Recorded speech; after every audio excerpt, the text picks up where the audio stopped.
Hello everyone, good morning. Discuss करेंगे 6 सितंबर के current affair और उसके बाद जो प्रीवियस क्लास में यानी कि कल की क्लास में हमने पढ़ा है वो सब कुछ आपको रिवीजन के रूप में मिलेगा। और इसके साथ साथ आप सबको जैसा कि पता है कि टेलीग्राम के लिंक पर पीडीएफ के फॉर्म में ये सारा कंटेंट उपस्थित है, तो आप पढ़ सकते हैं, नोट्स बना सकते हैं और अपने एग्जाम की तैयारी कर सकते हैं। तो चलिए स्टार्ट करते हैं। थॉट देखते हैं मॉर्निंग का क्या है हमारे पास। डॉक्टर सर्वपल्ली राधाकृष्णन जी का कथन है कि किताबें पढ़ने से हमें एकांत में विचार करने और की आदत और सच्ची खुशी मिलती है।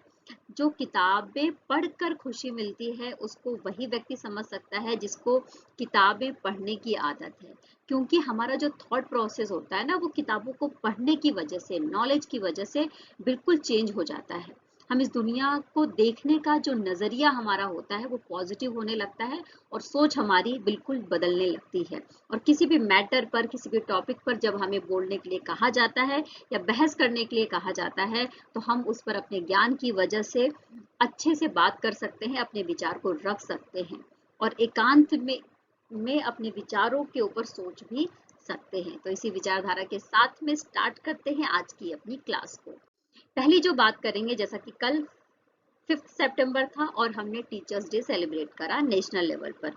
तो कल के दिन राष्ट्रपति द्रौपदी मुर्मू जी के द्वारा शिक्षकों को राष्ट्रीय शिक्षक पुरस्कार 2023 से नवाजा गया है और यहाँ पर उनकी संख्या पूछी जा रही है, तो 75 शिक्षकों को दिया गया है ये अवार्ड। साथ में ही आपको पता होना चाहिए कि नई दिल्ली में विज्ञान भवन में ये सारा जो अवार्ड है वो दिया गया है शिक्षक दिवस के ओकेजन पर। ओके, जिसमें से मैंने बात कर लिया था आपको कि इसमें हायर एजुकेशन के लोगों को भी शामिल किया गया था और जो स्किल डेवलपमेंट और एंटरप्रेन्योरशिप से रिलेट करते थे उन शिक्षकों को भी शामिल किया गया है। जिसमें से आप देखेंगे तो 50 शिक्षक स्कूल शिक्षक थे, 13 जो है हायर एजुकेशन के थे और जो 12 शिक्षक थे वो स्किल डेवलपमेंट और एंटरप्रेन्योर से रिलेट करते थे। अच्छा, ये जो अवार्ड दिया जाएगा इसमें क्या क्या चीजें होंगी? इसमें एक सर्टिफिकेट होगा, सिल्वर मेडल होगा, 50,000 रुपए दिए जाएंगे और प्रधानमंत्री नरेंद्र मोदी जी से बातचीत करने का मौका दिया जाएगा। Okay, clear. नेक्स्ट बात करेंगे मिस इंटरनेशनल इंडिया 2023 के बारे में, जिसका खिताब जीत लिया है राजस्थान के उदयपुर की प्रवीणा अंजना ने। इनकी उम्र 23 साल की है और ये वुमेन्स एम्पावरमेंट की बहुत बड़ी समर्थक है। ठीक है। अच्छा, ये जो प्रतियोगिता हुई है मतलब ये भारत की तरफ से मिस इंटरनेशनल इंडिया चुन ली गई हैं और अब ये अक्टूबर 2023 में जो जापान में इवेंट होने वाला है miss miss international world level वाला, उसमें भारत की तरफ से पार्टिसिपेट करेंगी। Okay, clear. यहाँ पर हम बात करेंगे मिस इंटरनेशनल के बारे में, जिसको मिस इंटरनेशनल ब्यूटी या द इंटरनेशनल ब्यूटी पेजेंट कहते हैं। ओके, ये एक कंपटीशन है जो सौंदर्य से संबंधित है, इंटरनेशनल लेवल का कंपटीशन है। पहली बार इसको स्टार्ट किया गया था 12 अगस्त 1960 में। ठीक है। इसका जो आपको मुख्यालय देखने को मिलेगा वो जापान के टोक्यो में देखने को मिलेगा और हर साल ये जो प्रतियोगिता है वो जापान के टोक्यो में ही आयोजित करी जाती है। इसके अध्यक्ष प्रेजेंट टाइम में कौन है? तो अकेमी शिमोमुरा। क्लियर। देखिए यहाँ पर बात करेंगे doctor VG Patel memorial award 2023 के बारे में, जिससे सम्मानित किया गया है सत्यजीत मजूमदार जी को। ये टाटा इंस्टीट्यूट सोशल साइंसेज से रिलेट करते हैं और पिछले 2 दशक से ये एंटरप्रेन्योर से रिलेटेड जो कार्यक्रम होते हैं उसमें कौशल विकास से रिलेटेड जो स्टार्टअप्स हैं उनको बढ़ावा देने का काम कर रही हैं। अभी तक अगर इनका रिकॉर्ड देखा जाए तो 350 से अधिक स्टार्टअप्स के लिए इन्होंने मार्गदर्शन का काम किया है। तो इसी वजह से सत्यजीत मजूमदार को doctor VG Patel memorial award दिया जा रहा है। साथ में अगर मैं बात करूं तो Tata institute of social sciences का जो डिपार्टमेंट है school of management and labour studies, इसके डीन के रूप में ये काम करते हैं, जिसका मुख्यालय आपको मुंबई में देखने को मिलेगा, यानी कि ये मुंबई का इंस्टीट्यूट है। Okay, clear. देखिए यहाँ पर बात करेंगे उल्लास नव भारत साक्षरता कार्यक्रम के बारे में। ठीक है, जिसको लॉन्च किया गया है 2022 से लेकर 2027 तक के लिए। न्यू एजुकेशन पॉलिसी 2020 को ध्यान में रखते हुए ऐसा किया गया है और इसका मेन फोकस ये है कि किस तरीके से जो बुनियादी शिक्षा है उसको बढ़ाया जाए, डिजिटली शिक्षा को किस तरीके से लोगों तक पहुंचाया जा सके और एक दीक्षा पोर्टल के माध्यम से लोगों को कैसे जो है शिक्षा से जोड़ा जा सके। तो इन सभी विषयों को ध्यान में रखते हुए उल्लास नवभारत साक्षरता कार्यक्रम चलाया जा रहा है। ओके, अब इसके लिए इस कार्यक्रम को ध्यान में रखते हुए ही साक्षरता सप्ताह चलाया जा रहा है। तो उसकी टाइमिंग पूछी जा रही है। तो 1 से 8 सितंबर तक साक्षरता सप्ताह मनाया जाएगा शिक्षा मंत्रालय के द्वारा। Okay, clear. अच्छा देखो, और बातें समझने की जरूरत है। अब इसका लोगो और नारा दोनों लॉन्च किया गया था 29 जुलाई को, जब राष्ट्रीय शिक्षा नीति 2020 की तीसरी वर्षगांठ थी। उसके अवसर पर धर्मेंद्र प्रधान जी के द्वारा ये बात बोली गई है ना।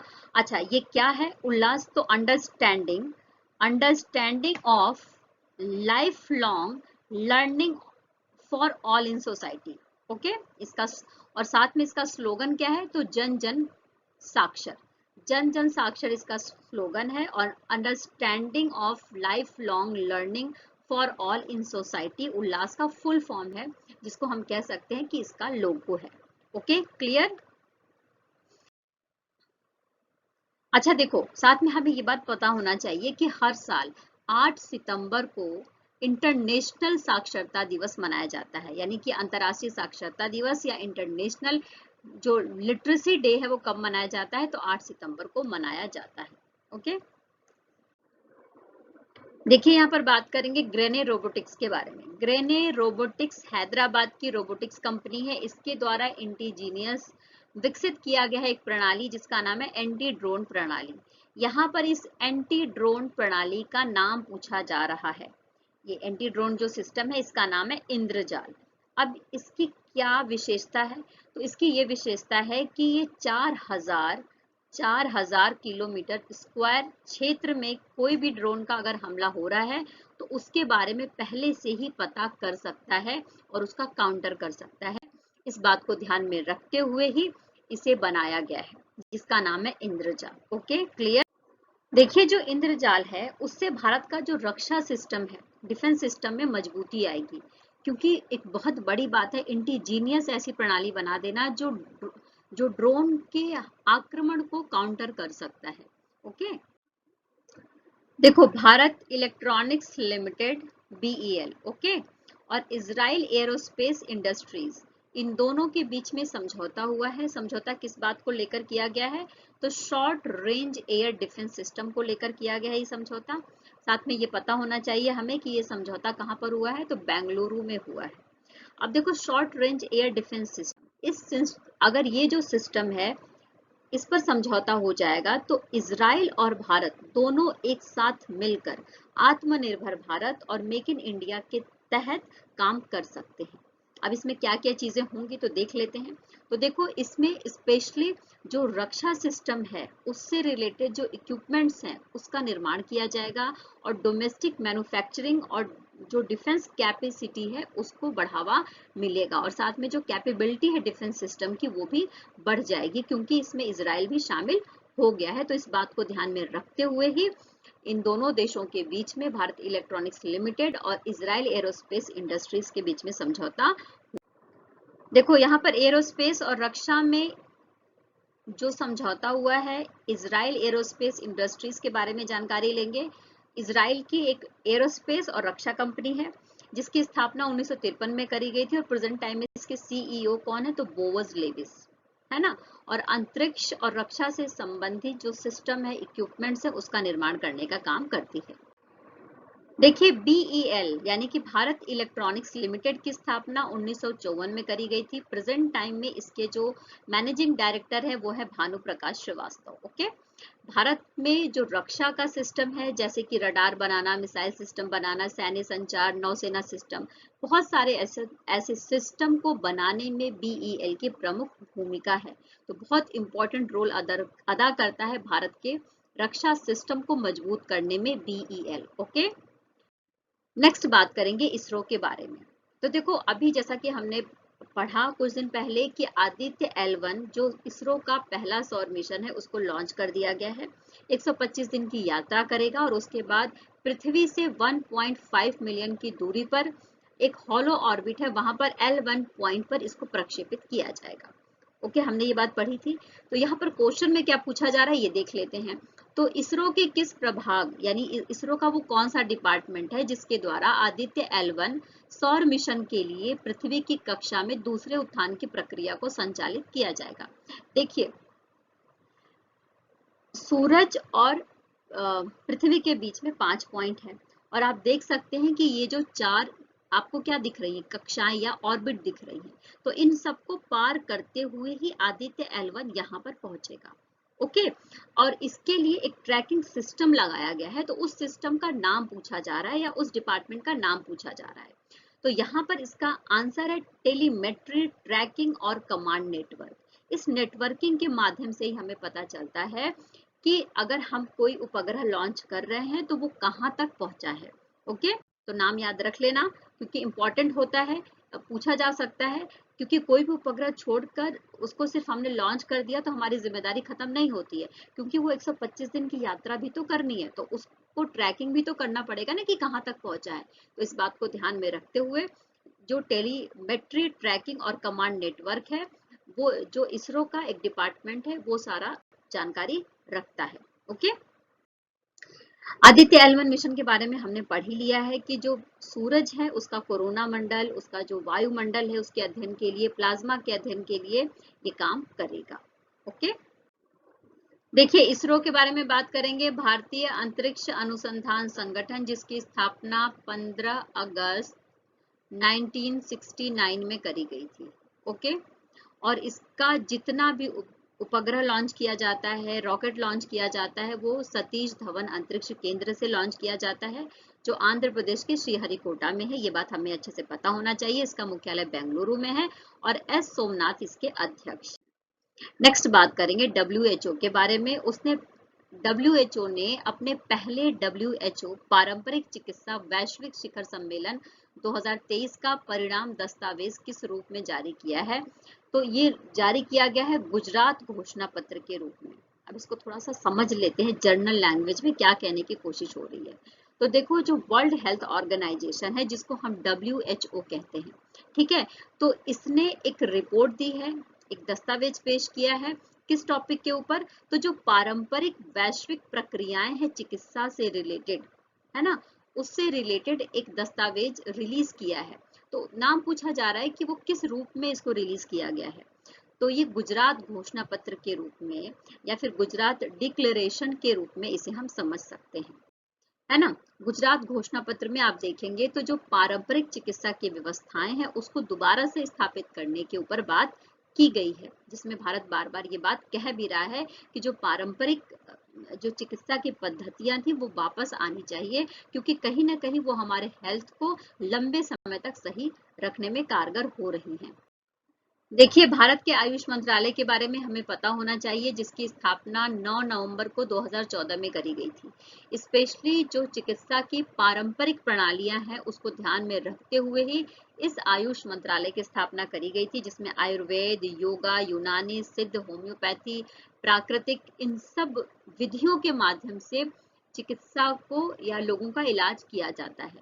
साथ में ही इन विधियों के साथ में रिसर्च के लिए, इन विधियों में शिक्षा के लिए अवसर उपलब्ध कराए जाते हैं। आयुष मंत्री कौन है इस समय प्रेजेंट टाइम में? तो सर्बानंद सोनोवाल जी हैं। विश्व स्वास्थ्य संगठन यानी WHO के बारे में बात करेंगे तो संयुक्त राष्ट्र संघ की एक एजेंसी के रूप में काम करती है, जिसकी स्थापना 1948 में 1948 में 7 अप्रैल को करी गई थी और इसका मुख्यालय आपको स्विट्जरलैंड के जेनेवा में देखने को मिलेगा। और प्रेजेंट टाइम में इसके जो महानिदेशक हैं, डायरेक्टर जनरल है, वो कौन है? तो वो है इथोपिया से बिलोंग करते हैं, टेड्रोस एडनोम घेब्रेयेसस। ओके, और विश्व स्वास्थ्य दिवस इसीलिए हम 7 अप्रैल को मनाते हैं, क्योंकि जो वर्ल्ड हेल्थ ऑर्गेनाइजेशन है इसकी स्थापना 7 अप्रैल को ही करी गई थी। क्लियर? तो इतनी बातें हमें पता होनी चाहिए स्टैटिक जीके के लिए। अब हमने कल की क्लास में जो कुछ पढ़ा उसका फटाफट रिवीजन कर लेते हैं। तो भारत में जो राष्ट्रीय शिक्षा दिवस मनाया जाता है वो प्रतिवर्ष 5 सितंबर को मनाया जाता है। तो क्वेश्चन पूछा जा रहा है कि किसकी याद में मनाया जाता है या किसकी जयंती पर मनाया जाता है? तो डॉक्टर सर्वपल्ली राधाकृष्णन। ओके, अंतर्राष्ट्रीय दान दिवस की स्थापना किस उपलक्ष्य में की गई है?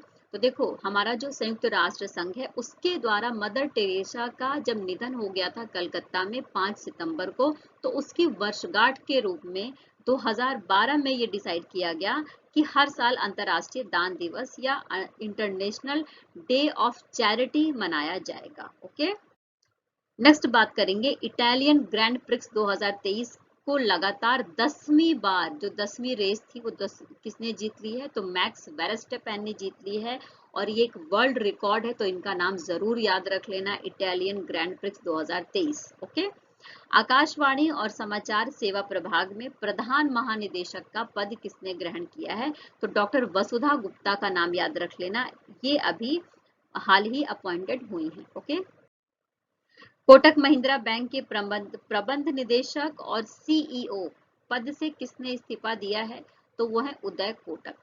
देखो Kotak Mahindra bank private bank है, भारत में एचडीएफसी बैंक और आईसीआईसीआई बैंक के बाद तीसरा सबसे बड़ा बैंक है।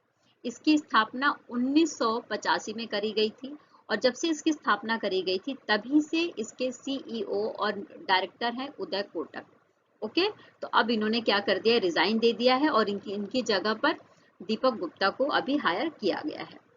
इसके बाद 2023 में 43 नंबर का आसियान शिखर सम्मेलन हुआ है और ये पूछा जा रहा है कि कहां पर आयोजित किया गया है, तो ये आयोजित किया गया है इंडोनेशिया के जकार्ता में। ठीक है, अच्छा देखो 43 नंबर का है, ये याद रख लेना। आसियान शिखर सम्मेलन में कुल 10 देश हैं, कितने देश हैं, 10 देश हैं। 5 ऐसे देश हैं जो इसके फाउंडेशन में जिनका मेन योगदान था और उसके बाद 5 देश बाद में शामिल हुए थे, ये बात हमें पता होनी चाहिए। स्पेशली जिस टॉपिक पर बात की जाएगी वो दक्षिण चीन सागर में जो स्थिति बनी हुई है और म्यांमार संकट है उसके बारे में यहाँ पर चर्चा करी जाएगी। नेक्स्ट बात करेंगे नौसेना कमांडरों के सम्मेलन 2023 का दूसरा संस्करण कहां पर आयोजित किया गया था, नई दिल्ली में आयोजित किया गया था। जिसका उद्घाटन किसने किया था या अध्यक्षता कौन करेगा, तो हमारे देश के रक्षा मंत्री कौन है, तो राजनाथ सिंह जी के द्वारा इसकी अध्यक्षता और उद्घाटन दोनों किया गया है। नौसेना कमांडरों का जो सम्मेलन होता है वो हर साल में 2 बार होता है, 3 दिन तक चलता है और 6 महीने के गैप पर होता है, याद रख लेना। महात्मा गांधी जी की प्रतिमा और गांधी वाटिका का अनावरण किया गया है, कहां पर किया गया है पूछा जा रहा है, तो नई दिल्ली के राजघाट में। कहां पर, नई दिल्ली के राजघाट में किया गया है। ओके, और इसमें 12 फीट आपको गांधी जी की मूर्ति देखने को मिलेगी और सेल्फी पॉइंट भी बनाए गए हैं। नेक्स्ट बात करेंगे 3 दिन काठमांडू कलिंग साहित्य महोत्सव का आयोजन किया जा रहा है, कहां पर, तो नेपाल के ललितपुर में किया जा रहा है। इसमें आप देखेंगे तो भारत, बांग्लादेश और साथ में ही भूटान है, नेपाल है, श्रीलंका, यहाँ के जो लेखक हैं साहित्य से संबंधित हैं वो पार्टिसिपेट करेंगे, जो विद्वान। ओके, जिम्बाब्वे के किस पूर्व क्रिकेट कप्तान का निधन हो गया है, यहाँ पर पूछा जा रहा है। इनकी उम्र सिर्फ 49 साल की थी, इनको लिवर कैंसर था और इनका निधन हो गया है 3 सितंबर को। इनका नाम है हिथ स्ट्रिक और ये तेज गेंदबाज थे, जिम्बाब्वे के लिए ये खेलते थे और ये 1993 से जिम्बाब्वे के लिए 2005 तक खेला इन्होंने। ठीक है, क्लियर। देखिए इस सेशन में इतना ही। आई होप कि आपको सारे क्वेश्चन अच्छे से समझ में आ गए होंगे, रिवीजन क्लास भी समझ में आ गई होगी। तो प्लीज लाइक करते रहिए, शेयर करते रहिए। अगर आप नए हैं तो सब्सक्राइब कर लीजिए, बेल आइकन जरूर प्रेस कर लीजिए। फिर कल मिलेंगे नए विचारों के साथ, नए क्वेश्चन के साथ में। तब तक टेक केयर, बाय बाय। खूब खुश रहिए, खूब पॉजिटिव रहिए, जीवन में आगे बढ़ते रहिए और जो आप पर भरोसा करे उसके साथ हमेशा बने रहिए। Bye bye, take care.